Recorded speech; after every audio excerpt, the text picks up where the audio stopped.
Hello good morning student. CTET की तैयारी कैसे करें, 35 दिनों का पूरा प्लान मैं आपको यहाँ पर बता रही हूँ।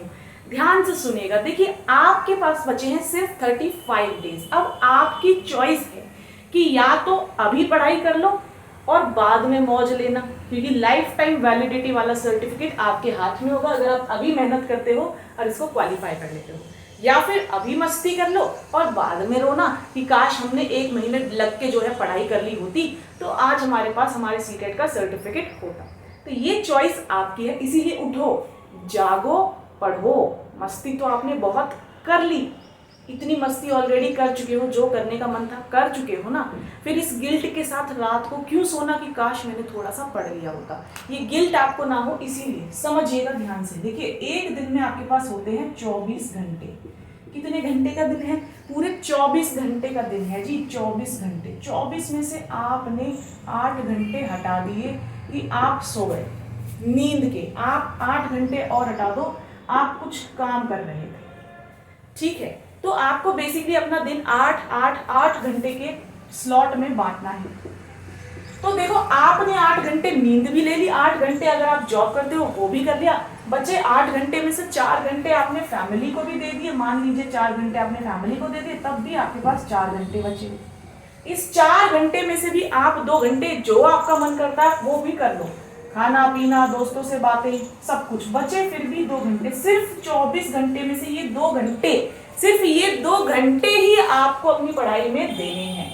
अगर आपने रोज 2 घंटे भी पढ़ाई कर ली सही डायरेक्शन में, इन राइट डायरेक्शन, आपका सीटेट क्वालिफाई होने से कोई नहीं रोक सकता। अब वो राइट डायरेक्शन मैंने आपको कई बार बताई है, एक बार फिर से बताऊंगी। बुक आपके पास होगी, आपकी चॉइस है, आपकी इच्छा की बुक होनी चाहिए। मैं आपको इन्फ्लुएंस नहीं कर रही हूँ, लेकिन मैं आपको बता रही हूँ। अगर आप मुझसे पूछें कि कौन सी बुक लें, अरिहंत की बुक है, सीटेट एंड टेट की, पेपर 1 पेपर 2 दोनों के लिए अवेलेबल है। इसमें सारे टेट्स भी अवेलेबल हैं। बुक लीजिए, बुक उठाइए, उसके अंदर PYQ यानी प्रीवियस ईयर क्वेश्चन पेपर को लगाइए। प्रीवियस ईयर क्वेश्चन पेपर को लगाना शुरू कीजिए, क्योंकि दिन में 24 घंटे सभी के पास हैं। उससे कौन हीरा निकाल लेता है और कौन सोने में वेस्ट कर देता है वो आपकी चॉइस है। प्रीवियस ईयर क्वेश्चन पेपर को लगाइए तो सही। हमारे क्वेश्चन से दिमाग में, जब हम क्वेश्चन करते हैं तो हमारे दिमाग में ज़िगार्निक इफेक्ट क्रिएट होता है, यानी चीज़ें अधूरी रह जाती हैं। जो कॉन्सेप्ट आपका गलत होगा या आपके अधूरे रहेंगे, आपका मन करेगा कि मैं उन्हें क्लियर करूं, और फिर आपने सारा दिन कर लिया ना अपने मन का, खाया अपने मन का, घूमे अपने मन से, दोस्तों से बात करी, तो अब ये 2 घंटे आप पूरा फोकस होकर पढ़ नहीं सकते। अगर आपने ये 2 घंटे 101% अपना दे दिया, बेस्ट अपना दे दिया, तो आपको कोई रोक ही नहीं सकता सीटेट क्वालिफाई करने से। PYQ लगाना है, एक एवरेज स्कोर निकल के आएगा। बिना ये सोचे पहला PYQ लगाओ, मेरी तैयारी नहीं है, गलत हो जाएंगे, जो भी है दिमाग में नेगेटिव थॉट हटा दो। बिल्कुल फोकस्ड होके प्रीवियस ईयर क्वेश्चन पेपर लगाओ, आंसर की से मैच करो, एक एवरेज स्कोर निकल के आएगा। चाहे वो 40 हो, 50 हो, 60 हो, 70 हो, कुछ भी हो, ये ही स्कोर आपका, आपकी दिशा निर्धारित करेगा कि आपको किस तरह चलना है, कितनी मेहनत करनी है। क्योंकि आपको पता है कि सीटेट में पासिंग मार्क्स कितने हैं? 90। सीटेट में पासिंग मार्क्स कितने हैं? 90 मार्क्स पर स्टूडेंट पास हो जाता है। तो इस मार्क्स पर जो है बच्चा पास होता है, ठीक है।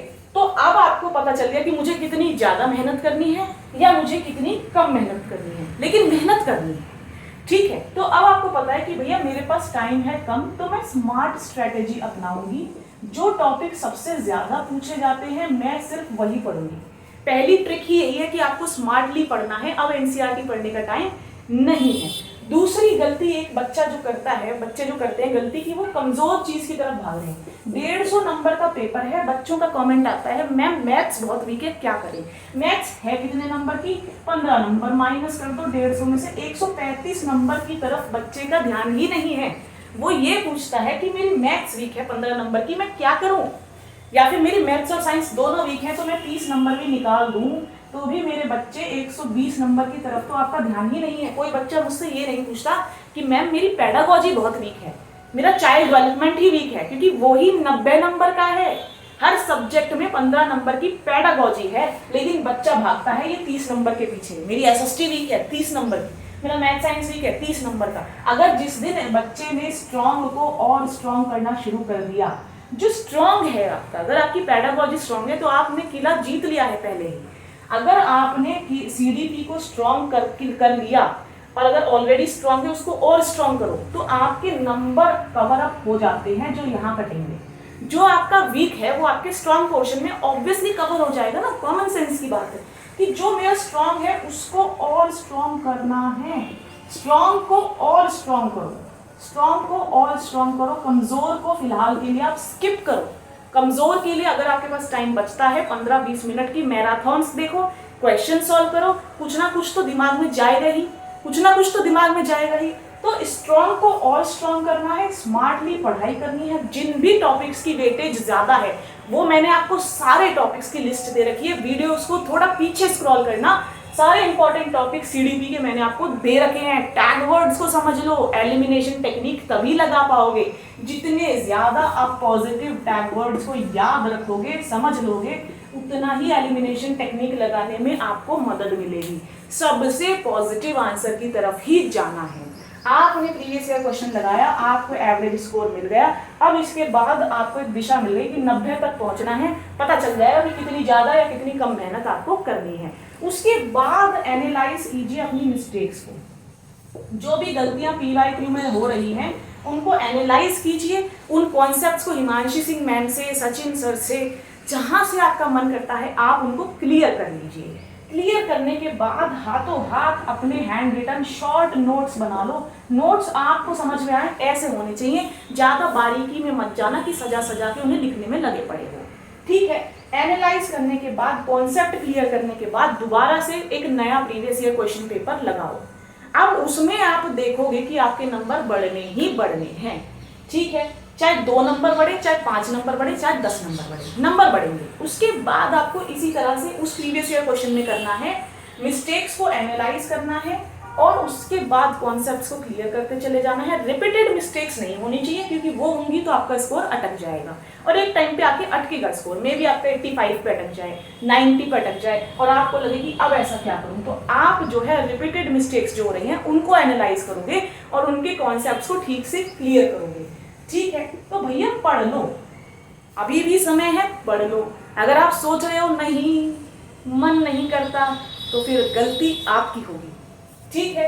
8 घंटे सो, 8 घंटे जो आपको काम करना है, जॉब करनी है करो, 4 घंटे फैमिली के साथ बिताओ, उसमें से 2 घंटे अपने लिए निकालो। अरे भैया फिर भी ये 2 घंटे पढ़ रहे हैं, अगर ये 2 घंटे आपने अपना बेस्ट दे दिया, आपने अपना बेस्ट दे दिया, फोकस्ड बिल्कुल माइंड के साथ पढ़ लिए, कोई नहीं रोक सकता। I can assure you, I guarantee you कि आपका सीटेट बहुत इजीली क्वालिफाई हो जाएगा अच्छे नंबरों के साथ, ठीक है। तो ये सारी चीजें आपको करनी है। ये जो चीज है ये सबसे मेन चीज है क्योंकि यही आपको बताता है एग्जाम का पैटर्न क्या है, क्वेश्चंस पूछे कैसे जाते हैं। जब सिलेबस सेम है, नेगेटिव मार्किंग नहीं है, टॉपिक सेम है, तो क्वेश्चन तो उसी टॉपिक में से आ रहे ना। वो ट्विस्ट कर रहा है, क्या कर रहा है एग्जामिनर, ट्विस्ट कर रहा है, खेल रहा है आपके दिमाग से कि आपने कॉन्सेप्ट को कितनी डीपली समझा हुआ है। एनसीएफ 2005 तो रट लेना, जीन पियाजे, लेव वाइगोट्स्की, Lawrence Wahlberg, Howard gardener, norm Chomsky, inclusive education, dyslexia, dysgraphia, autism, ADHD, ये सब कुछ आपको रटना है। Development and growth, cognitive and emotion, सब कुछ। NEP 2020, progressive classroom. अगर आपने ये सब पढ़ लिए टॉपिक्स तो आपको कोई रोक ही नहीं सकता। अगर आपने अपनी पैडागोजी स्ट्रॉन्ग कर ली, स्ट्रॉन्ग कॉन्सेप्ट्स को और स्ट्रॉन्ग कर लिया, इस पर ध्यान दो, इस पर 120 नंबर पर। ये मेरा वीक है, 30 नंबर का मेरा वीक है, मैं क्या करूं? अरे भाई 120 तो पहले स्ट्रॉन्ग कर लो।